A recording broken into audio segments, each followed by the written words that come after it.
বাংলাদেশের খাদ্য নিরাপত্তায় সহায়তা দেবে যুক্তরাষ্ট্র। বাংলাদেশে কোল্ড স্টোরেজে দুধ, মাংস এবং অন্যান্য খাদ্যের মান নিশ্চিতে সমীক্ষার জন্য অনুদান দেবে যুক্তরাষ্ট্রের বাণিজ্য ও উন্নয়ন সংস্থা ট্রেড অ্যান্ড ডেভেলপমেন্ট এজেন্সি ইউএসটিডিএ।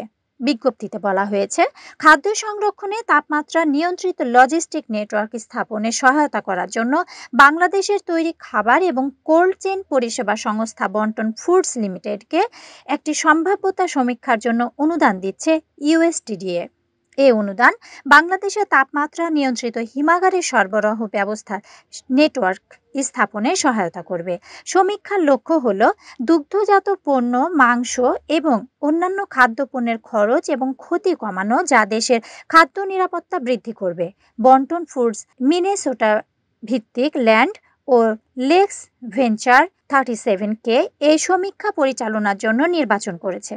ঢাকায় যুক্তরাষ্ট্র দূতাবাসের চার্জ দ্য অ্যাফেয়ার্স হেলেন লাফাভ বলেন, বাংলাদেশে যথাযথ তাপমাত্রা নিয়ন্ত্রিত সরবরাহ ব্যবস্থার অভাবে ফসল কাটার পর ক্ষতি হয়, যা খাদ্য নিরাপত্তায় প্রভাব ফেলে এবং কৃষি ও ভোক্তা পণ্যের বাণিজ্যকে সীমিত করে। কোল্ড চেইন অবকাঠামো বাংলাদেশের কৃষি উৎপাদনকারীদের তাদের কৃষি পণ্যের নিরাপত্তা ও মান নিশ্চিত করে রপ্তানিতে বৈচিত্র্য আনার সুযোগ দেবে।